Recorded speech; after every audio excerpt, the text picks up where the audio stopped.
Aujourd'hui, j'interview Julien Sfer, qui est pharmacien d'officine, mais aussi chanteur. Peut-être que vous connaissez déjà sa chanson Je jette des boîtes, qui parle du gaspillage de médicaments. On va parler de sa profession de pharmacien, de sa carrière de chanteur, du gaspillage de médicaments. Bien sûr, comme d'habitude, je lui ai préparé un petit jeu. J'ai repéré sur internet toutes les chansons qui parlent de pharmacie et j'en ai inventé certaines. Il devra deviner si cette chanson existe vraiment ou alors si c'est moi qui l'ai inventée. Joli pharmacien, vendez-nous vos cachets, vos pilules. Je ne me sens pas bien, je voudrais des pastilles qui stimulent. Est-ce que c'est une vraie chanson ou une fausse chanson? Je dirais faux. C'est une vraie chanson. Si ça vous plaît, bien sûr, n'hésitez pas à vous abonner au podcast, à mettre 5 étoiles et à me recommander des créateurs que vous aimeriez que j'interviewe dans ce podcast. C'est parti pour l'interview. Bienvenue Julien dans ta première consultation. Salut Julien. Salut. Ravi de te voir sur le podcast. Je suis très content. Peut-être que nos auditeurs te connaissent grâce à tes créations musicales. Tu es notamment le chanteur de la chanson Je jette des boîtes. Mais il y en a plusieurs autres qu'on va présenter tout à l'heure.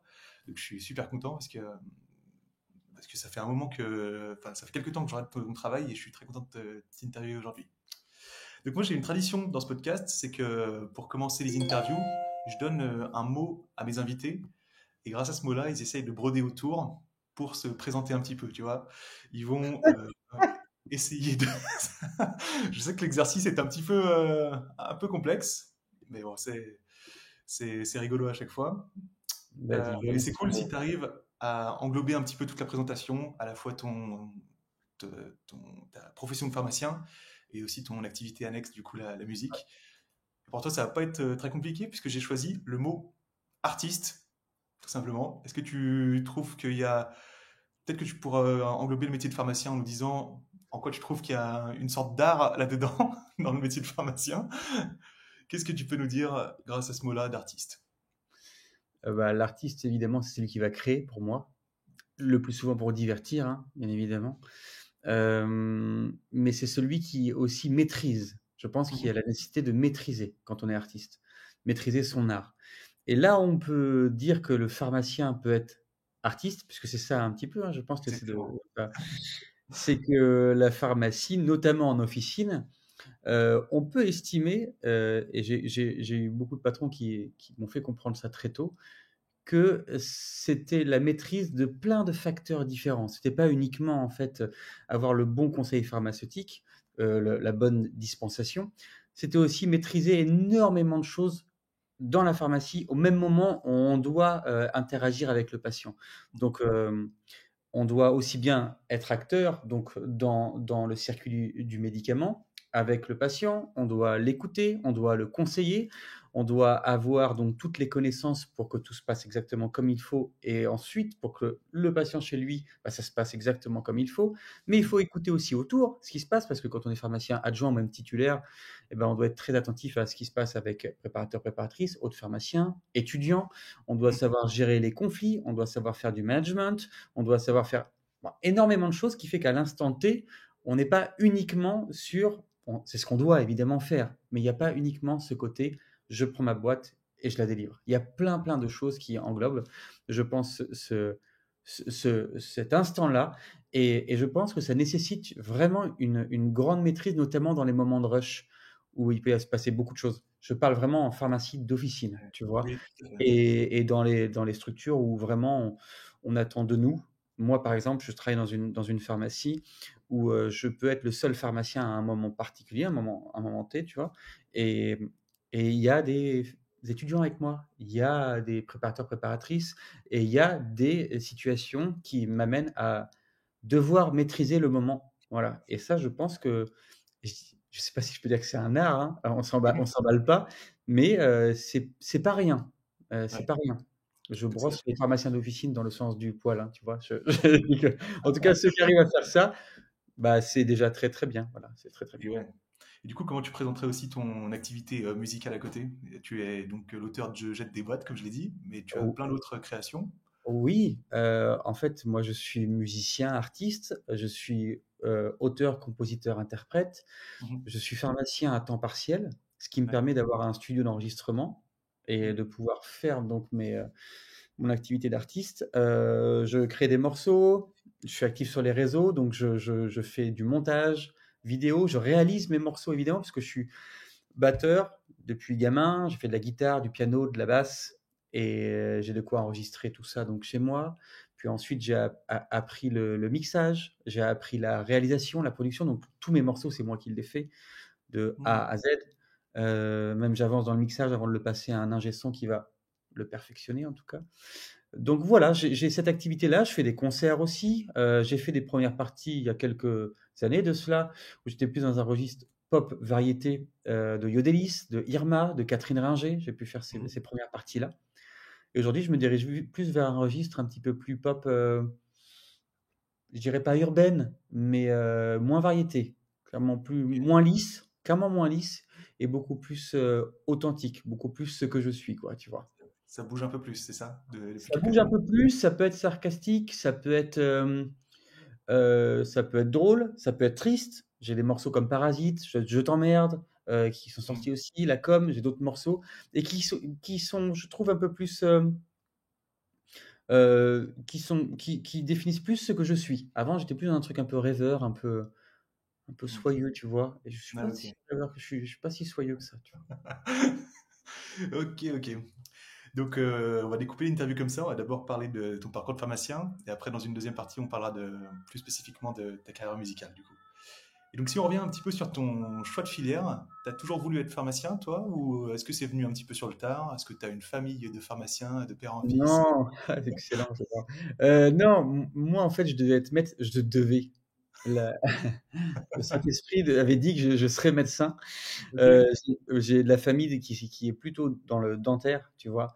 Et j'ai toujours voulu faire médecine. Ouais, j'ai toujours voulu faire médecine, reproduction sociale, bon voilà. J'aimais aussi le métier, bon ça pouvait me passionner à l'idée de soigner les gens. Et il y a 2 paramètres qui ont fait que j'ai viré en pharmacie. Parce qu'à l'époque, tu as pas connu ça, mais c'était soit pharmacie, fac de pharmacie, soit fac de médecine. 3 4 ans après, ils ont changé ça, ils ont tout mélangé, mais tout réuni. J'ai le fait qu'en décembre, avant la fin, avant mon bac, donc 6 mois avant, j'ai mon ex qui me dit: «Ah bah, pharmacie, c'est pas mal» et je dis: «Ouais, je vais regarder aussi un petit peu» et je me suis renseigné et je me suis rendu compte, la 2e chose, c'est que mon oncle est pharmacien et que j'ai toujours kiffé les notices. Je regardais, voilà. Ce Ok. qu'on dit absolument aux patients de ne pas faire. Voilà, faut pas regarder les notices et aux relous qui reviennent en disant: «Mais moi j'ai tout ça!» tu vois? Des faits indésirables et en fait, j'ai commencé à regarder et je me suis souvenu, mais c'est vrai que je kiffe ça, je kiffe le fait d'avaler quelque chose et que ça puisse générer un effet sur ton corps Mhm. positif, en tout cas dans la balance et je me suis dit: «Ouais, je vais quand même essayer ça» et j'ai fait pharmacie, la fac de pharmacie en 2000, je dois le dire, hein, en 2006 et j'ai fini major la première année, en pharma en 2007, j'ai eu le concours et ensuite, j'ai eu 6 années quoi, 5-6 ans. Chapeau. À Angers, c'est ça, hein? À Angers, ouais, à Angers. Très belle Ok. ville, Angers. Et quel souvenir t'as de tes études, toi? J'ai l'impression, on en a parlé un petit peu tout à l'heure en off. Est-ce que tu étais plus dans la fête ou dans les studios, toi? Est-ce qu'on te croisait plus Non, à alors l'école moi, ou pas? alors faut savoir une chose, c'est que j'ai développé vraiment une activité, j'ai commencé à y croire, à que ça puisse se réaliser à la fin de mes études. C'est-à-dire qu'avant, ça n'existait pas pour moi. Ok. Je pouvais faire de la musique, seul avec mes frères, avec un groupe, bon OK. Mais pour moi, c'était pas pour moi ce truc-là, tu vois? Mhm. Moi, tu es pharmacien, tu es dans un milieu, où ça t'appartient pas. J'avais des gens en plus autour de moi, assez proches, qui me faisaient comprendre que non, touche pas à ça, c'est pas pour toi, quoi, tu vois? Mhm. J'ai dû en plus me formater, hein. Là, il y a encore pas si longtemps que ça, je vais te dire que j'ai commencé à croire en moi et en ce que je faisais. C'était pas si simple que ça. Mais durant mes études, j'étais pas le plus fêtard, on va dire mi-fêtard, mi-studieux. C'est-à-dire que moi, je bossais pas, 3 jours avant. Je Ouais. bossais 3 semaines, un mois avant. Mais Ok. sinon, j'étais de la fête, j'étais de la fête et il y a un truc que je kiffais, c'est ouf, c'était les examens. J'adorais me challenger, tu vois? Et là, c'est ce qui se passe. J'ai l'impression qu'à chaque fois que je suis dans un clip, dans un travail, j'adore le côté, on se met à bosser et dans tous les cas, ça va payer un moment, tu vois? Mhm. Et j'aimais ce côté-là, voilà. Donc non, non, les études, c'est un truc qui me manque. C'est con, hein, mais ça me manque énormément. On C'est en approche. incroyable. C'est... Ouais, ouais, c'est même ma P1, je vais te dire. J'ai vécu Ouais. des trucs horribles durant ma P1, mais ça me manque. Si je devais regoûter à ça, parce que tu vis des choses, quoi. tu vis pleinement des choses. Voilà, la P1, t'es comme as, moi j'étais comme as, Mmh. et même durant mes études, j'ai vécu tellement de choses, j'ai connu tellement de personnes qui font que ça m'a construit aujourd'hui, Mmh. et j'ai encore envie de toucher à ça. Et en fait, à travers mon parcours musical et artistique, Ah c'est oui, ce qui me permet de retoucher à ça. ouais, Si tu j'étais arrives. aujourd'hui arrivé, là, je suis en train de faire un réel, une vidéo, en train de reprendre un petit peu tout ce qui s'est passé sur Je jette des boîtes et toutes les personnes que j'ai pu rencontrer. Ben, il y a 10 ans de ça, on m'a fortement conseillé d'acheter une pharmacie, qu'on me demandait d'acheter, machin, machin. Et j'ai refusé parce que c'était un super coup, mais je voulais faire de la zik. Et aujourd'hui, à aucun moment, je regrette. Ah Parce oui. que je vis quelque chose, en fait, quoi. J'ai un Mmh. voyage. Je vis pleinement ce que j'ai vraiment envie de vivre. Et j'ai aucune frustration là-dessus. Ouais, du coup, la musique, c'est ce qui te permet de te remettre un petit peu en difficulté et de pas avoir un quotidien trop au plan-plan, Ex quoi. Mais C'est ça? c'est exactement ça. C'est Mmh. exactement ça. À aucun moment je me permettrai de dire que les pharmaciens titulaires, adjoints ont une vie de merde. Pas du tout. C'est pas du tout la vie à laquelle aujourd'hui j'aspire pleinement. Peut-être, qui sait, j'en sais rien, hein, dans 10, 15 ans, 20 ans, j'aurai une pharmacie. Peut-être jamais j'en aurai, je ne sais pas. Mmh. Mais actuellement, je voulais surtout pas passer à côté de ça, tu vois? Et ouais. Donc, actuellement, tu es, adjoint, j'imagine? Ouais, je suis adjoint à temps partiel. Je OK. fais lundi, mardi, un week-end sur 4. Le OK. samedi, dimanche sur 4 et les jours fériés dans l'année, tu vois? Mais c'est des Ouais. gros je fais du 9h, 19h30, voilà. Et donc, la musique te prend les 50% restants, du coup? Ah largement, largement. Je vais même te dire les soirs où je rentre de la pharmacie, il y a énormément de soirs où je dois travailler, où je dois envoyer des mails, où je dois mixer, où je dois énormément de deadlines, et ce qui fait que, bah, ouais, ça Mmh. me prend pas mal de temps. Ouais, ouais. Excellent, excellent. OK, ça, c'est intéressant, ça, je savais pas. C'est cool. Ah oui. Et du coup, les, Eh, donc, excuse-moi, si je peux faire une petite parenthèse, juste, tu me demandes, ça prend du temps, mais même durant mon temps de travail, j'ai un patron qui est génial là-dessus. C'est que parfois, il peut y avoir des interviews, des trucs comme ça, il y a France 3 qui est venu interviewer la dernière fois. Il est hyper cool. Donc, j'ai ah, la chance d'avoir un environnement professionnel, je me le suis, j'ai bien cherché, qui me permet d'être assez libre et de ne pas, je suis hyper sérieux, hein, dans mon boulot. Il mmh. n'empêche que j'ai autour de moi des personnes qui me permettent de pouvoir jouir de cette activité-là. Et ouais, ouais, si tu as un patron arrangeant, c'est sûr que c'est cool. Ouais, ouais, très arrangeant. Et donc, toi, la filière officine, ça a été une vocation plutôt que les autres filières, Non. hôpital, industrie, ouais. Non, Direct. clairement, officine, moi je faisais pharma pour faire officine. Ouais. Alors, à un moment, j'ai pu vriller en P2 quand on m'a parlé de l'industrie. Mhm. Et après, j'ai fait non, non, c'est vraiment en fait, c'est vraiment le contact avec le patient et le côté, bah, on va apporter une plus-value médicamenteuse. J'étais Ouais. plus là-dessus qu'une carrière, on va dire, dans Mhm. l'industrie. Et Oui. je l'ai très vite senti, en fait, très très vite senti. Parce que là, je te parle, mais en fait, je pense que ça se ressent beaucoup que je développe une activité artistique et que je suis artiste dans mon contact avec les patients. Je peux pas dire que je suis quelqu'un qui soit assez conventionnel et assez banal dans ma manière d'interagir avec les patients. Parfois à tort, je sais Mhm. pas, mais il n'empêche que je pense que quand quelqu'un tombe sur moi, il se dit et je l'ai déjà entendu plein de fois à dire: «Mais vous êtes pas comme les autres pharmaciens», et ça me fait toujours rire quand on me dit ça. Ouais, ouais. Comme quoi, Voilà. mon mot du début est pas si mal choisi, tu vois. Exactement, exactement. Et donc, j'ai une petite question qui est une sorte de petit pic. Tu le prendras pas personnellement, c'est juste pour avoir ton avis. C'est quoi la différence entre un pharmacien et un épicier? Qu'est-ce que, C'est-à-dire jouer un petit peu comme le bon et le mauvais chasseur, tu vois. Le bon et le mauvais pharmacien, c'est quoi la différence? et bon, bah, il y en a un, s'il fait une connerie, il peut tuer l'autre quand même en face, hein, clairement. Donc, on a une responsabilité qui est immense face aux patients. Et deuxièmement, on a un malade face à nous, tu vois. Mhm. L'épicier, il a quelqu'un qui veut sûrement soit assaisonner ses plats, soit parfois faire évidemment se soigner, mais à sa manière. Nous, on va avoir un patient qu'on doit prendre en charge, et il compte sur nous, tu vois. Il compte sur nous. L'épicerie, quand j'y vais, l'épicier, il en a rien à faire de moi, tu vois. Mhm. Il va me vendre quelque chose, ça marche, ça me plaît ou pas, bon voilà. Là, clairement, et en plus, à l'heure actuelle où les gens notent beaucoup, où ça parle beaucoup, et voilà, on fait encore plus attention, mais c'est pas ça le plus important. C'est vraiment le fait que le patient soit soigné, en fait, ou en tout cas soit satisfait et améliore son état. Et ça, l'épicier, il fait pas ça du tout. C'est comme quand on disait épicier, certes pour pharmacien, et boucher pour un médecin. Je vous espérais que que le médecin, il faisait pas pam. Peut-être les orthopédistes. J'ai vu Ça, une je sais vidéo, pas. ils avaient une masse et ils tapaient sur des... C'était Ah non, incroyable. mais non, je pense que c'est ça. C'est la santé de la personne en face de nous qui est Ouais, déterminante. bien sûr. Bien sûr, bien sûr. Écoute, je t'ai préparé un petit jeu. Est-ce que J'adore tu... ça. Vas-y. Alors, je suis allé très très loin. J'essaie d'adapter un petit peu les jeux à mes invités. Et toi, vu que tu es musicien, j'ai repéré sur le net toutes les chansons qui parlent de pharmaciens Ah, et j'en ai inventé d'autres. Et tu devras deviner si c'est des vraies chansons ou des fausses chansons, du coup. excellent. Vas-y. C'est vrai, du coup? Ouais, vas-y.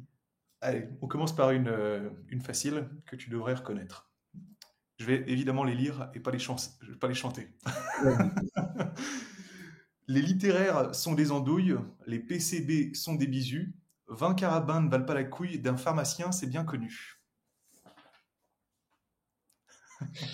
Bah, la nôtre, Ouais, ouais, la c'est ça. ligne des pharmaciens.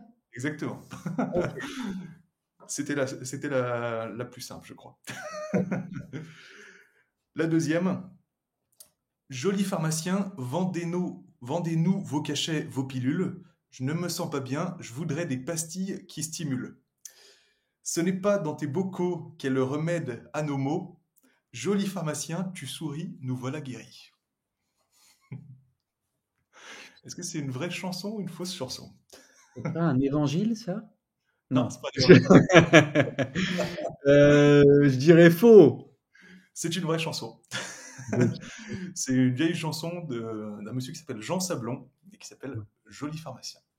excellent, joli pharmacien, parce que pharmacien, et pour une femme et un homme, c'est joli avec un E ou pas, tu sais? C'est non, sans E. Ok. C'est des filles qui s'adressent à un pharmacien homme, du coup. Ah, excellent, ok. Ok. Sablon, j'irai voir ça, ok. Ouais. Troisième, ça fait longtemps que tu flexes. Tu me dois des thunes pour le Subutex. Méthadone, Lyrica, Rivotril, que ce soit sur place ou à domicile. Je suis comme un pharmacien qui fait des deals.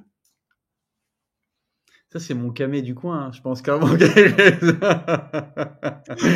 C'est peut-être Jean-Louis, mais je doute. Jean-Louis n'existe pas, évidemment. Je dirais faux, mais c'est bien écrit. C'est une fausse chanson, c'est moi qui l'ai écrite. Bien joué! Bien joué! Ça sent le featuring, quand même. Avec grand plaisir. Ah là là. Là, j'ai fait une sacrée rime entre Flex et Subutex. Oui, oui, j'ai vu, j'ai vu.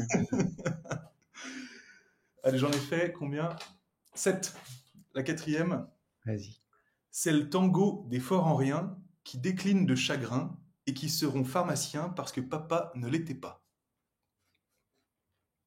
Ah, je dis que c'est vrai, vas-y. C'est une vieille chanson. Bonne chanson, c'est Jacques Brel. Je jure, j'allais dire ça. Je Ah te ouais, jure. Tu le sentais, ouais, il y avait un truc comme ça, extraordinaire. c'est Rosa. C'est Rosa, Rosa, Rosa, Rosé, Rosé, Rosa. C'est la Ok, chanson excellent. déclinaison latine. Cinquième, pharmacien, que des mots compliqués, oméprazole, lévothyrox, ganciclovir, tu n'arrives pas à le dire, c'est un peu fait exprès. C'est faux. C'est faux. Celle-là, j'avoue, elle est un peu, un peu Oui, simple. oui, oui, oui, c'est faux. C'est faux. N'empêche, c'est pas si simple d'inventer des fausses chansons.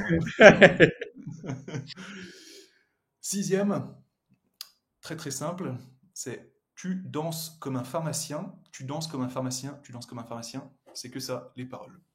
Oui, ça existe ça, je suis sûr et certain. Ça existe, c'est de la techno. C'est Ouais.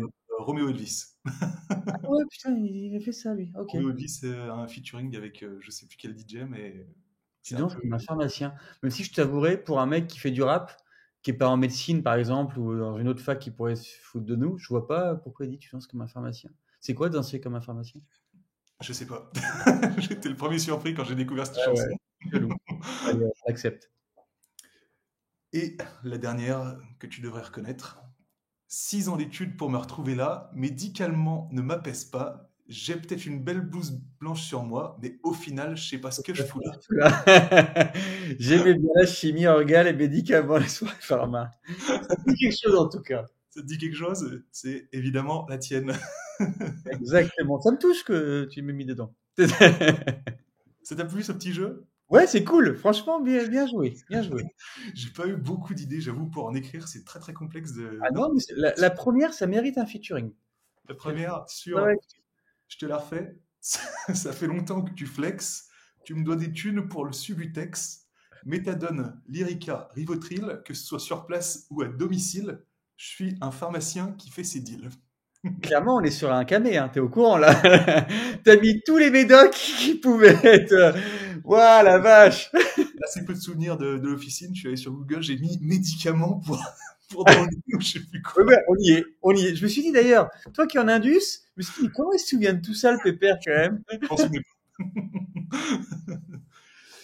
Ah là là. Et du coup, comment tu as eu l'idée de cette chanson sur Je jette des boîtes? Comment. Comment j'ai eu l'idée? Parce qu'en fait, je sais pas si tu l'as lu, mais je suis libanais, en fait. Oui, bah, c'est justement là où je voulais C'est ça. un update de cette histoire du coup. Et en fait, au Liban, ils vivent actuellement encore une crise politique, économique et sanitaire, et ils ont pas de quoi, même se soigner. Et j'ai énormément de patients qui viennent me voir parce qu'ils savent que je suis libanais et qui me demandent des médicaments, qui m'amènent des ordonnances du Liban pour soigner, pour envoyer au Liban. Et moi, j'ai ma famille au Liban qui a même pas de quoi, c'est pas de quoi, c'est qu'ils ne peuvent même pas acheter de Doliprane, il y en a pas, il y avait rien. Et j'ai voulu faire une collecte, j'ai voulu, il y a 2 ans de ça, j'ai demandé à mon groupement de pharmacie: «Est-ce qu'on peut faire une collecte de médicaments?» machin, machin, machin, machin, et je me suis heurté à une loi qui interdit le recyclage, des médicaments à but humanitaire, qui date de 2009 et qui va dans le bon sens. C'est-à-dire qu'à aucun moment, à travers ce clip, j'ai voulu remettre en cause la loi puisque elle a été, votée en conjointement avec les associations sur place dans les pays défavorisés pour éviter le mésusage, le trafic et aussi les problématiques de péremption avec des dates de péremption courtes. Donc, je remettais pas ça en cause, mais moi, j'avais quand même, je voyais ça en face de moi, je me disais, mais mince quoi, je jette des médicaments très souvent et parfois en grande quantité qui sont tout à fait viables. Et de l'autre côté, eh ben, j'ai ma famille qui n'arrive même pas à avoir une boîte de Doliprane. Alors ça paraît assez banal, hein, j'ai pas inventé l'eau chaude. Évidemment, c'est comme la bouffe ou l'eau. En Afrique, il y en a qui n'ont pas de quoi se nourrir ou boire. Oui, et ben là, je l'ai fait parce que ça me touchait encore plus, parce que c'était vraiment sur le Liban. J'avais essayé quelque chose, on m'a mis directement un stop, et je fais merde, quoi. Voilà. Et donc, j'ai écrit ça, je me suis dit, il faut que je fasse un truc qui soit vraiment cool. Donc, j'ai pensé à beaucoup de choses. J'ai pensé au fait qu'il faut que, en termes de communication, je puisse jouer aussi sur le réseau pharmaceutique. Sur le clip, bah, j'ai fait en sorte de faire venir des étudiants en pharmacie pour qu'ensuite, au sein des facs de pharma, ça puisse un petit peu se communiquer là-dessus. Euh, j'ai appelé UPSA parce que j'ai voulu faire une veste avec une styliste qui reprenait plein de boîtes, notamment les Dafalgan. Donc j'ai appelé tout UPSA.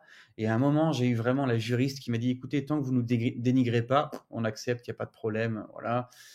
Chorégraphe avec des danseuses, chorégraphe qui est un très très bon ami à moi, qui a fait une chorégraphie qui est géniale et qui nous a permis avec les filles, les danseuses, de pouvoir faire cette choré-là. J'ai été chez mon oncle qui est pharmacien et qui nous a prêté sa pharmacie, tu vois. Donc on l'a retourné total, la pharmacie, sur un dimanche.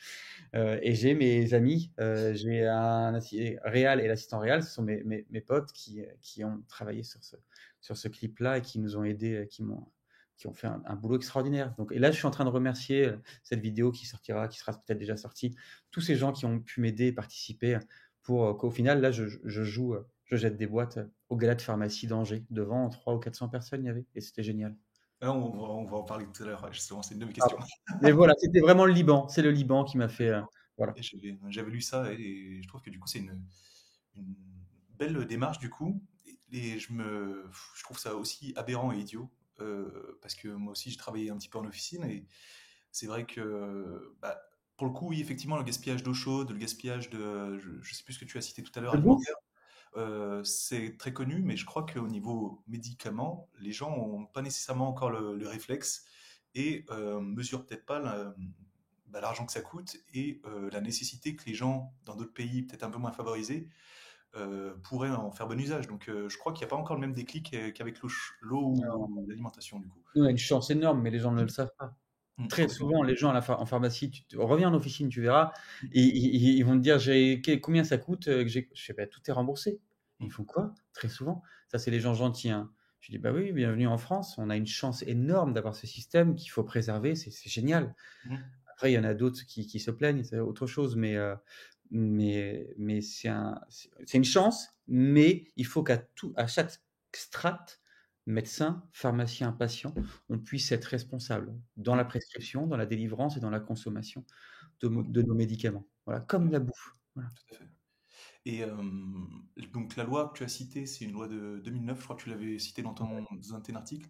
Et le stop, quand tu as voulu faire ta collecte, il est venu de qui? De l'ANSM, des douanes, de la police, de... Alors, j'avais fait un post sur, ça s'appelle Pharmacool, je crois, c'est un truc de pharmacien sur Facebook. J'avais tout.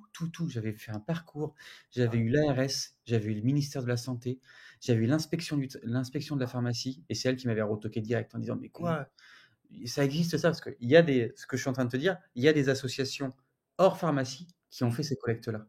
À ouais. à ce moment-là, il y en a je ne citerai pas, mais il y en a qui le faisaient et ils me disaient: «Mais oui, on a vu ça, mais c'est interdit, vous ne le faites surtout pas». Après, ils m'ont expliqué que c'était via Pharmacie sans frontières, je crois, d'où l'État payait des médicaments en plus qu'il livrait, si je ne dis pas de bêtises, à Pharmaciens sans frontières, qui ensuite étaient, mandatés pour pouvoir les distribuer dans les pays, nécessiteux. Ok. Mais il n'y a pas d'autre circuit actuellement. Et moi, pourtant, j'ai ce souvenir-là, puisque je t'ai dit, j'ai eu mon concours en 2007. En 2008, on faisait le tri avec un Mhm. prof. On allait dans des hangars et on avait des cartons cyclamèdes et on faisait le tri. Ça- Encore une fois, hein, je ne dis pas que c'est bien et que c'est mal cette loi-là, mais, j'ai eu cette problématique-là et j'ai dû la seule manière de pouvoir en tout cas faire quelque chose, c'était à travers mon art. Et ça a été ça. Ça a été Mhm. ça. Ça m'a pris une bonne année, hein, en tout cas. J'imagine. Ouais. C'est un gros projet et du coup la critique est déjà super intéressante à entendre, notamment pour nous et les professionnels de santé, mais aussi pour le reste de la population. Puis aussi, c'est un projet super abouti au niveau musical, donc bravo pour tout ça. Merci, merci beaucoup. Mais je te cite parce qu'il y a une phrase dans ta chanson qui résonne beaucoup en moi, c'est quand tu dis, il y en a pour qui ça pourrait changer la vie. Mais si tu veux mon avis, Ouais, c'est ça. il s'en tape J'ai plus la ici. suite, je me souviens plus de la suite. C'est bien. Mais si tu Mais veux mon avis, il s'en tape ici. ouais, c'est ça, exactement. C'est clairement ça. Ah ouais, je pense que c'est ma plus grosse punchline, carrément, Et là, avec Josiane qui me parle de son caca. Je c'est pense que c'est. je l'ai pas relevé pour le coup. Oui, mais c'est clairement ça. C'est clairement ça. En fait, je voulais un pharmacien vénère. Parce que moi, au fond de moi, c'était ça. J'étais hyper vénère. Et il fallait que ce soit un petit peu drôle, certes, mais il fallait que le mec qui soit en pharmacie, dans laquelle je peux être dans cette posture-là, hein. Parfois, je me demande, mais qu'est-ce que je fous là? Je te jure, c'est vrai, en pharmacie. Mais je pense comme beaucoup de pharmaciens, notamment durant la période de Covid où c'était très très dur, en mode qu'est-ce que je fous là, quoi, tu vois?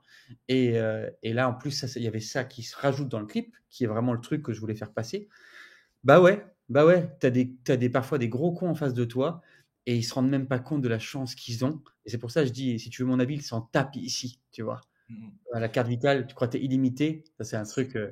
Bon. Exactement, exactement.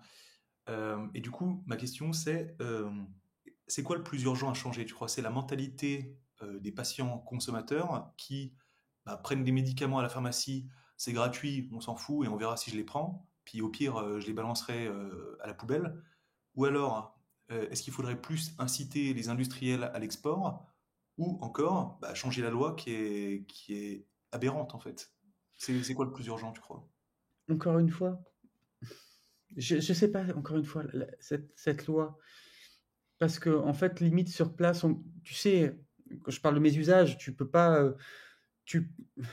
tu peux pas amener un antidépresseur sans te dire que s'il n'y a pas un cadre particulier pour que la personne au Rwanda ou au Liban qui doit potentiellement en avoir, puisse pas avoir un cadre précis avec un vrai médecin là pour l'encadrer, pour diminuer au moment venu. Je veux dire, l'encadrement d'une prise d'un médicament, elle est très, très, très importante.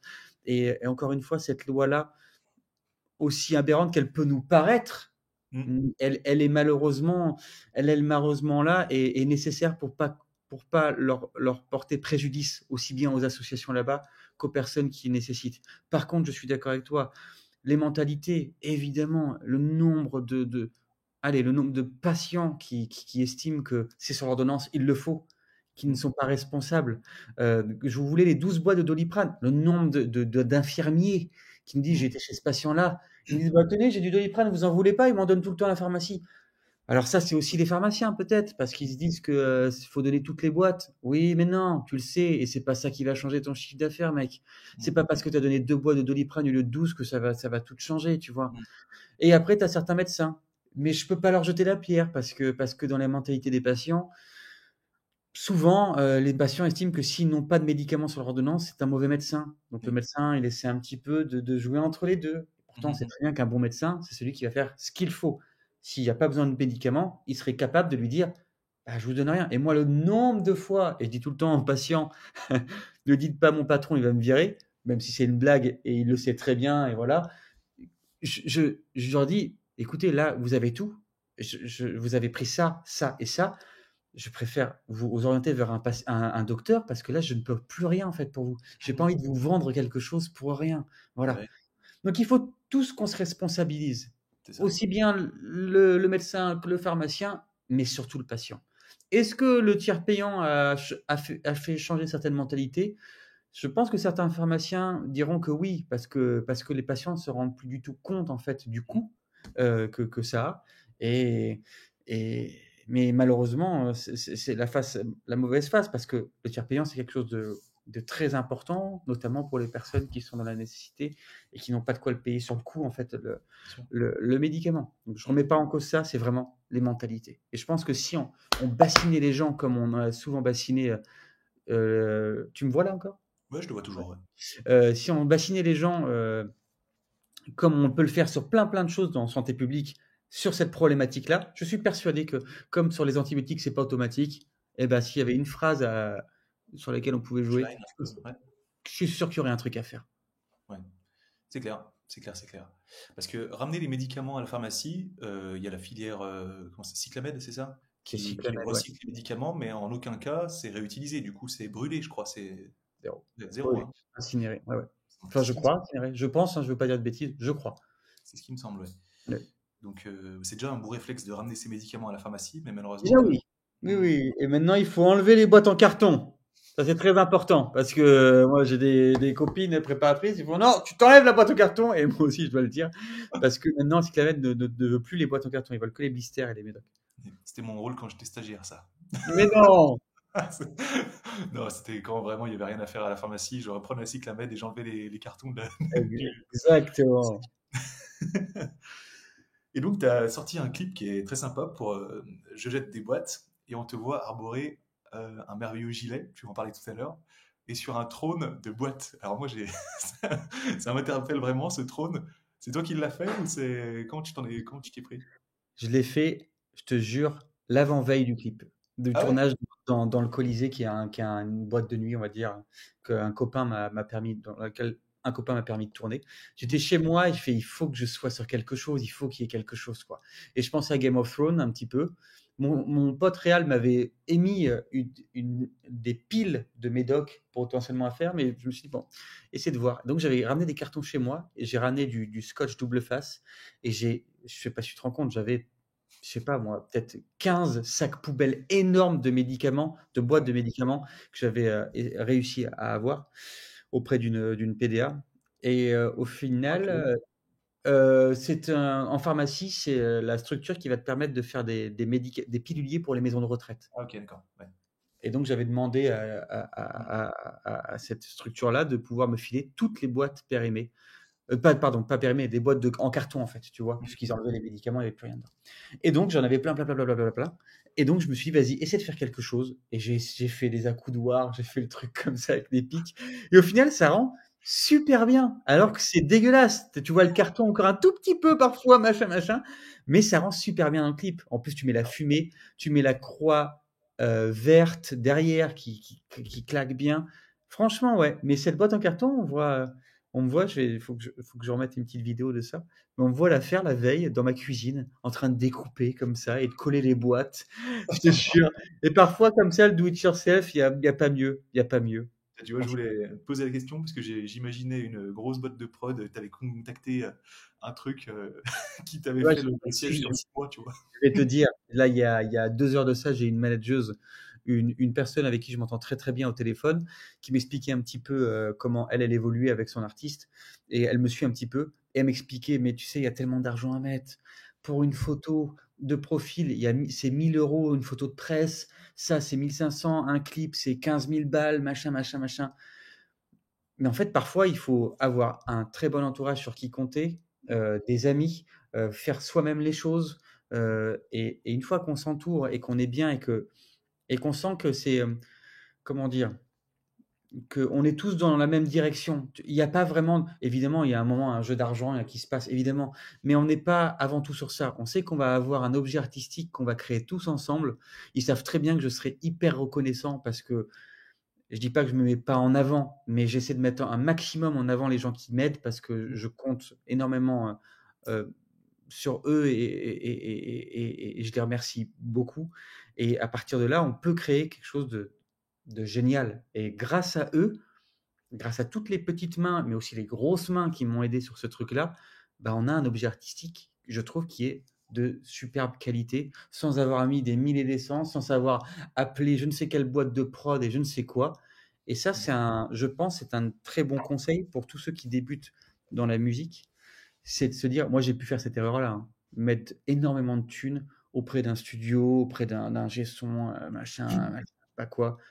Et au final, c'était pourri, c'était pourri. Et pourtant, j'ai pu mettre plus de thunes que ce que j'ai mis là-dedans, hein, dans Je jette des Mm. boîtes. Ah ouais. Mais on n'était pas sur la même longueur d'onde, ou alors pas du tout. Il n'y avait rien qui était vraiment préparé, ou c'était avant tout une histoire de business, et que c'était pas à travers ma vision, mais la leur. Alors que là, je suis vraiment, on va dire, le chef je suis un entrepreneur, clairement, tu vois. J'ai une direction, j'ai des gens qui savent mieux faire que moi dans plein de domaines. J'aimerais simplement leur dire, venez, on va là. Et c'est exactement ce qui s'est passé tous ensemble, ce qu'on a réussi à faire. Excellent. Ça, c'est un travail d'équipe, de toute façon. Et au bout d'un moment, il faut savoir s'entourer. Ouais. Exactement. Et j'ai cette chance-là. J'ai cette chance d'être extrêmement bien entouré. Ouais. Prendre des talents à droite à gauche, des copains qui savent faire ceci, cela, c'est La plupart, c'est des amis, vraiment maintenant. Vraiment, je considère là-dessus. Voilà. génial. Et donc récemment, tu as même fait une sorte de concert privé pour des étudiants en pharmacie au gala d'Angers. Ouais. Tu peux avoir un sacré souvenir, toi, vu que j'imagine que tu faisais ce même gala il y a encore quelques années. Quel souvenir tu as du coup de cette soirée? J'ai un souvenir, en fait, vous pourriez aller voir sur mon Instagram, j'ai fait 3 petites parties avant le concert, partie 1, 2 et 3, qui montrent un petit peu l'envers du décor de la dernière heure avant le concert. Tout ce qui se passe, comment on prépare, machin. C'est 3 petites parties de 3 minutes, un truc comme ça. Et après, il y a le concert. Genre. Et je t'avouerai, c'était cool, mais c'était hyper court. C'était court. C'était 3 minutes 50, on va dire 4 minutes, puisque c'était juste je jette des boîtes. Ok. J'avais déjà joué au gala de pharmacie, peut-être 4 ou 5 fois, j'ai joué au gala de pharmacie. Mais c'était des reprises.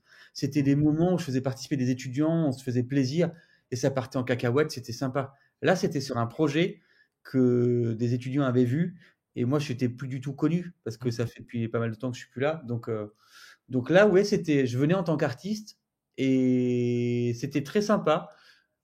Je pense que ça pouvait être mieux préparé, notamment en termes d'ingé son, d'ingé lumière, mais les pauvres, ils ont fait déjà ce qu'ils ont pu sur place. Et je pense que ça a été apprécié. J'ose espérer, j'espère en tout cas. D'après les retours que j'ai eus, c'est ce qui a été fait.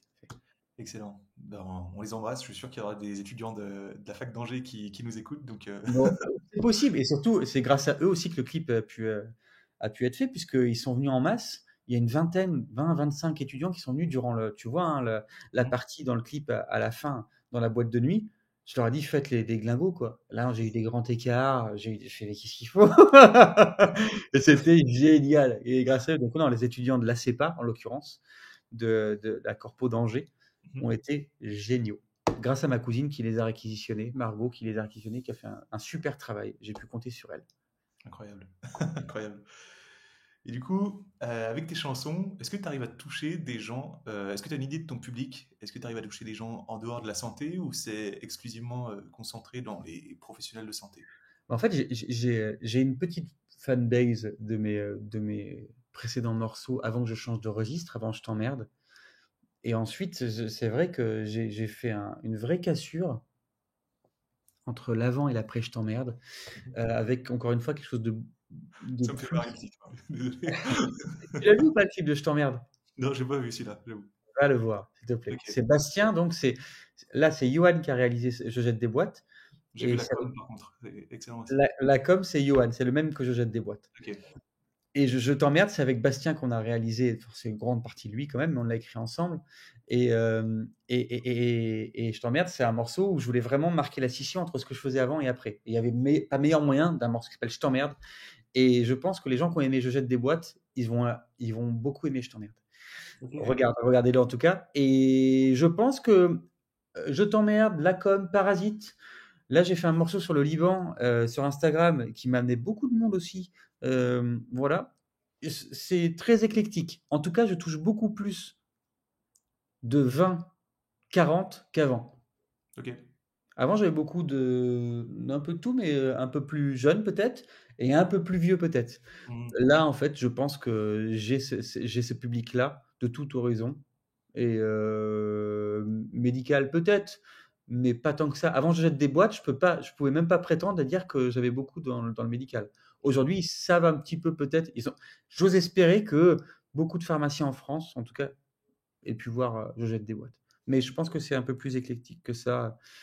Et on verra bien ce que ça va donner, mais c'est ça le jeu. J'en parlais tout à l'heure, encore une fois, avec la manageuse, c'est que les gens puissent se retrouver dans ton art, dans la musique. Là, c'est les pharmaciens. Le morceau sur le Liban, j'ai eu énormément de Libanais qui ont commencé à me suivre. Ben voilà. Si je fais un morceau sur les femmes, ça me fera 50% de l'humanité. Sur les hommes, 50%. Et après, c'est bon, j'ai fini le game.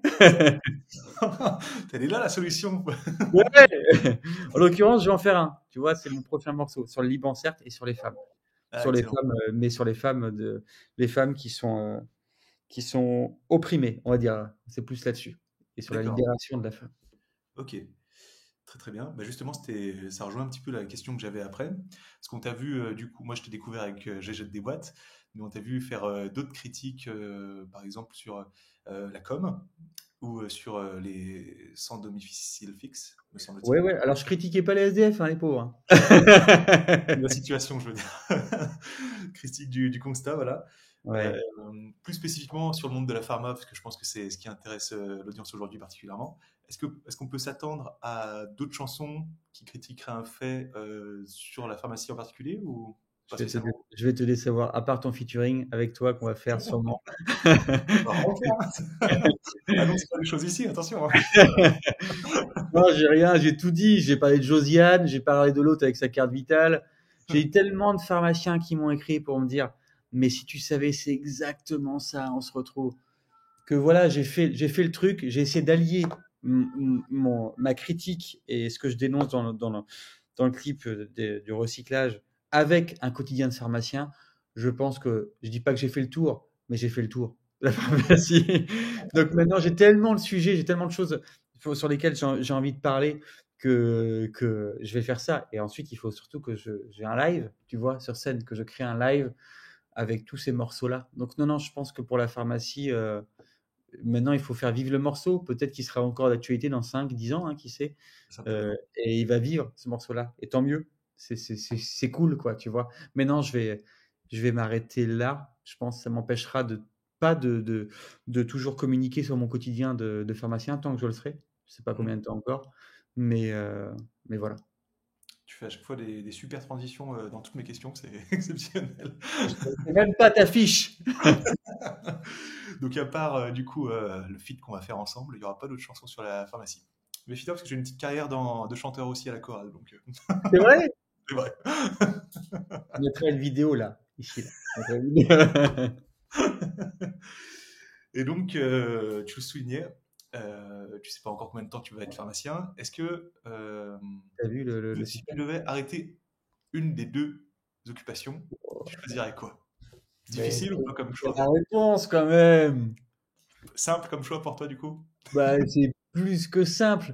Même si, en aucun cas, je dénigre la pharmacie, mais et en plus de ça, le fait de travailler ces 2 jours-là, très Mhm, souvent, quand je reviens le lundi, eh ben, je suis plein d'énergie dans mhm. l'idée de me dire: «Waouh, ça va être cool». Jusqu'à temps qu'à 9h03, je tombe sur l'autre côte, voilà.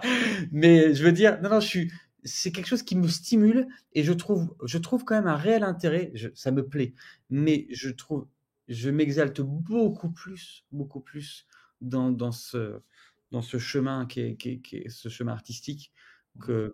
qu'en pharmacie au quotidien. Donc si j'avais ça serait le côté artistique, mais pas par dégoût de la pharmacie, parce que D'accord. vraiment j'en aime un bien beaucoup plus que l'autre. Et pourtant, c'est pas faute de ne pas aimer la pharmacie, Oui, oui. clairement. Parce Mais qu'encore une fois, c'est un très beau métier.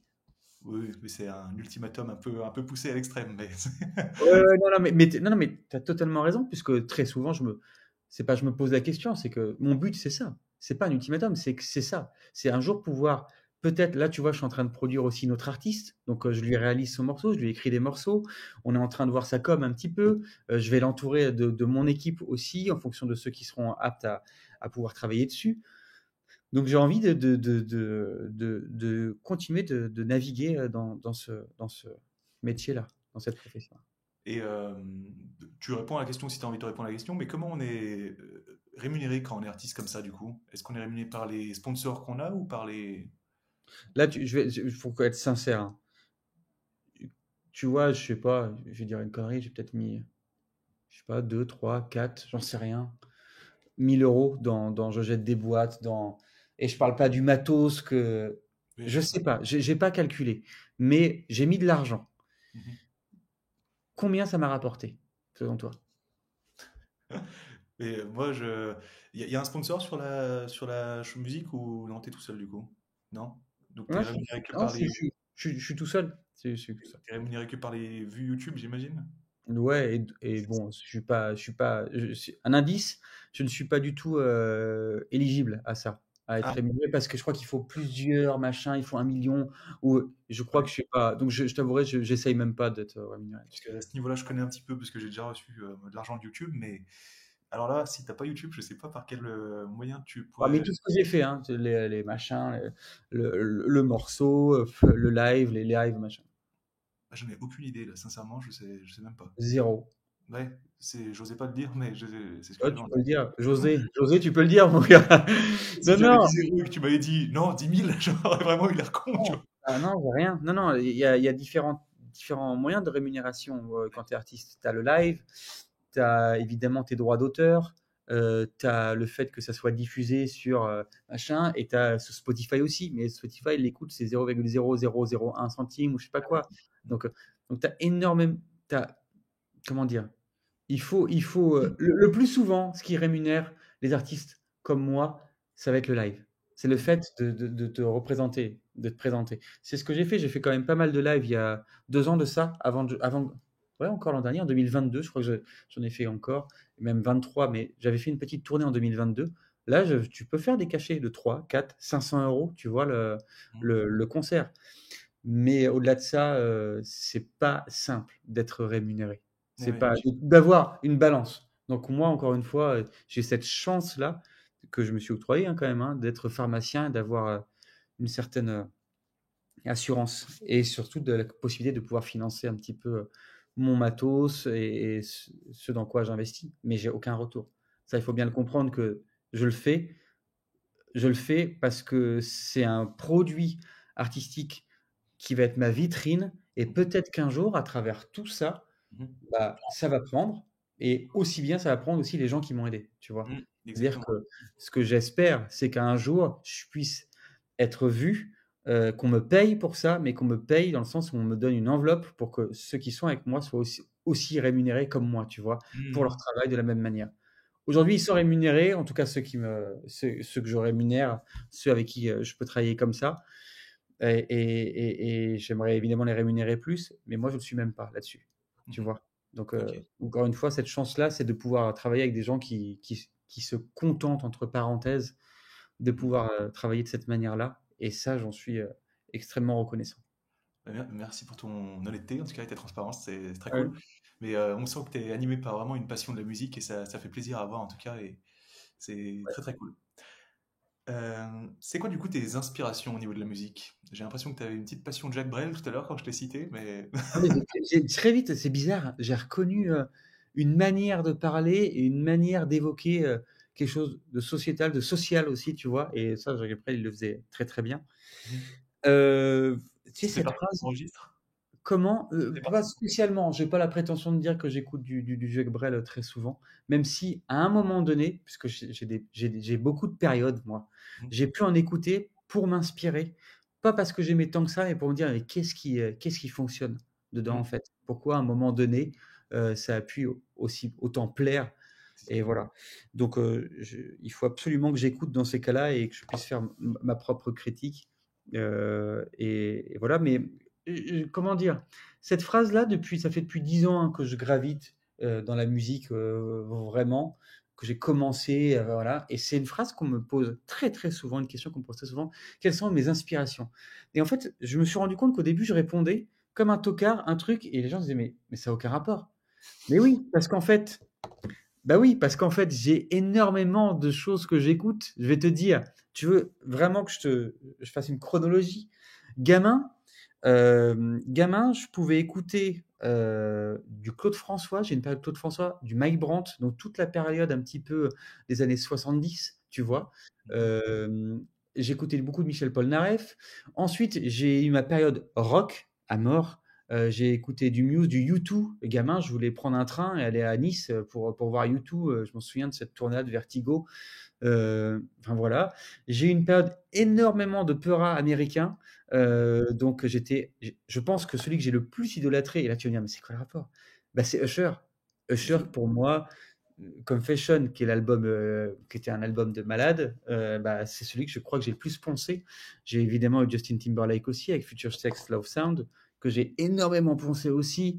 Ensuite, une fois que j'ai eu ça, bah, après j'ai eu ma période un petit peu plus folk, pop, folk. Mhm. Française, j'ai M, évidemment, qu'un de Ok. mes frères m'a fait découvrir très très jeune. Donc j'ai fait, je crois, presque toutes les tournées de M. Ah ouais, Honnêtement, ouais, ouais, je les ai toutes faites. excellent.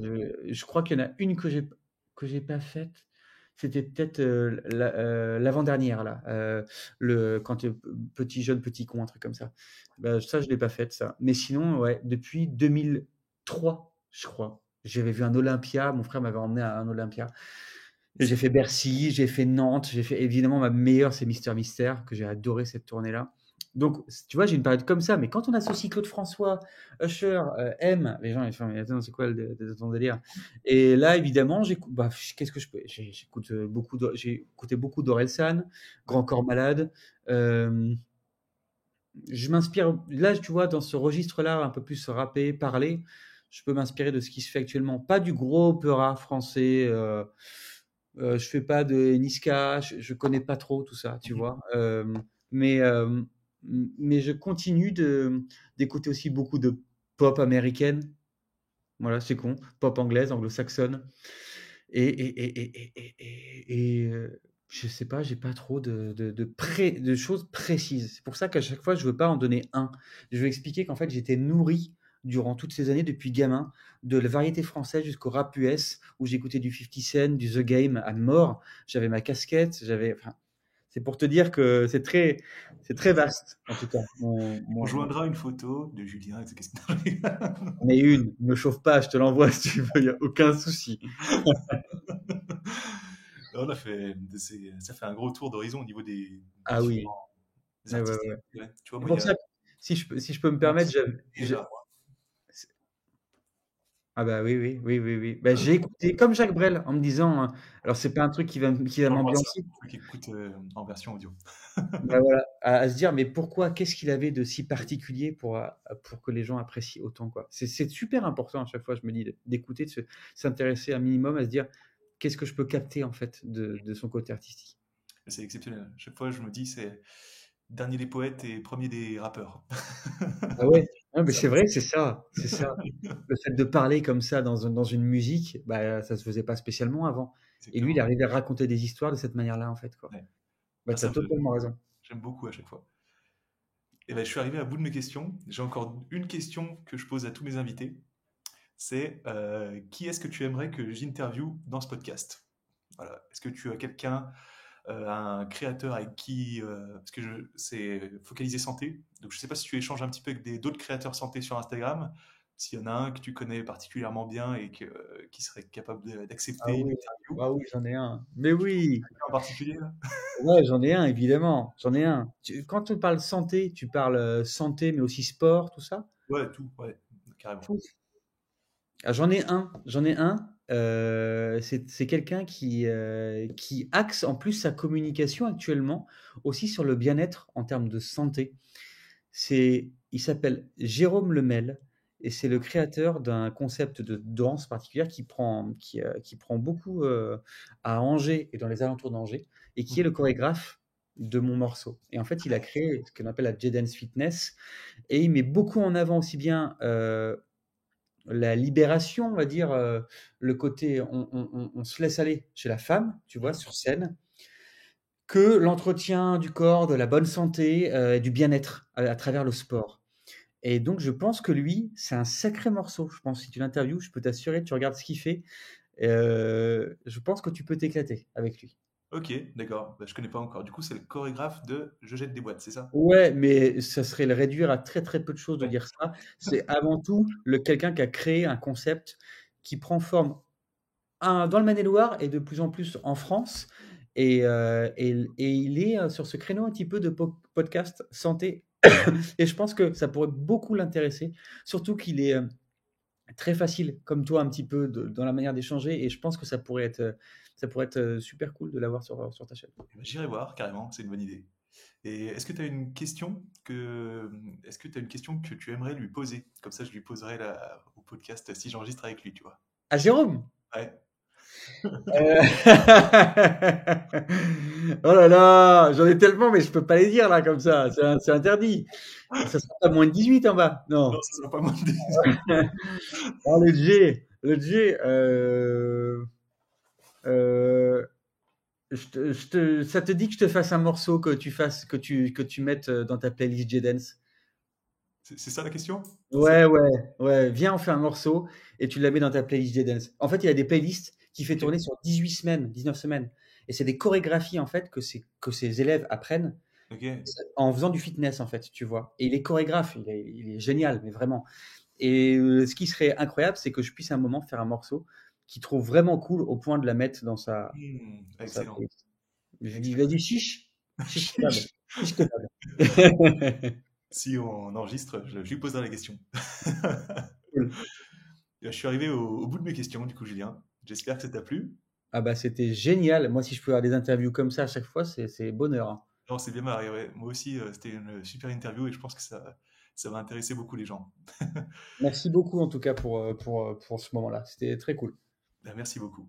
Reste encore en ligne 30 secondes, je dis au revoir aux éditeurs. Les amis, c'est la fin du podcast. Mettez 5 étoiles et recommandez-moi des personnes que vous aimeriez que j'interviewe. Je les contacterai avec grand plaisir. Un dernier mot, Julien? Non, 5 étoiles, tu me 5 disais. étoiles? Voilà, mettez 5 étoiles.